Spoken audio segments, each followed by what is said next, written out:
Достар, бүгін мен сіздерге голубцидың рецептісін бөліскім келіп отыр. Және де голубцы пісіру үшін капустаның жапырағын біз кесіп алуымыз керекпіз. Бұрын мен суға қайнатып, көп жұмысты көбейтетін, қазір өте оңай жолын білем. Сонымен бөлісу үшін менің каналыма тіркеліп, лайк басыңыздар. Яғни бізге ең бірінші керек капуста, және де оны тез кесу үшін мінекей микроволновкаға саласыздар, 11-12 минутқа жылытуға қойып қоясыздар. Ол жылып, капустамыз 11 минут айналып тұрғанша, бірінші мен күрішімді жуып, үстіне фаршты қостым. Көбінесе қанша фарш бар, соған сәл ғана күріш қосамын. Күрішті қайнатпаймын. Тұз, бұрыш препараларыңызды өздеріңіздің қалауыңызша қосасыздар. Және де қазанды, мінекей капустам уже 10 минутта микроволновкада ысып шықты. Ол сәл суығанша мен қазанға май қосып, пиязымды қуырып жатырмын томатпен. Мінекей қараңыздар, енді капустаны алып жатырмын.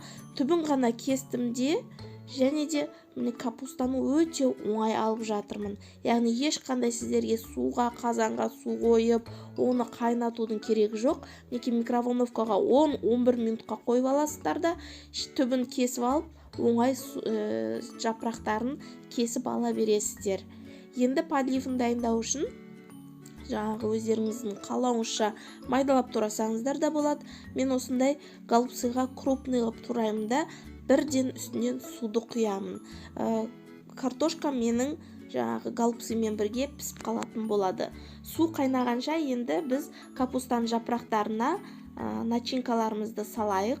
Мінекей мені капусталарым менің дайын. Бірақтан да пока біз нені дайындағанымша, пияздарымызды қуырғанымша капустамыз сәл қатып қалуы мүмкін.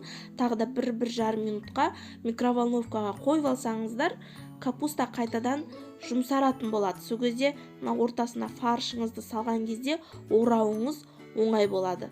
Сондықтан да тағы да 1-1,5 минутқа салып алып, оп-оңай жұмсақ қып орай беретін боласыздар. Қатып, сынып қалмайды сол кезде капусталарыңыз.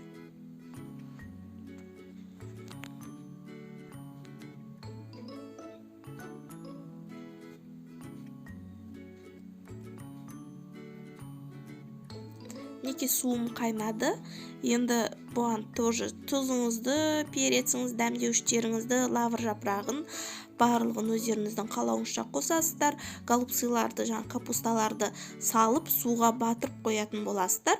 40 минут, 45 минут орташа отта немесе төмен басып қоясыздар да, пісіріп ала бересіздер. 40 минуттан кейін мінекей голубцы өте дәмді болып шығады. Жаңағыдай капусталарыңыз сынбаған болса, ортасында начинкасы шашырап кетпейді.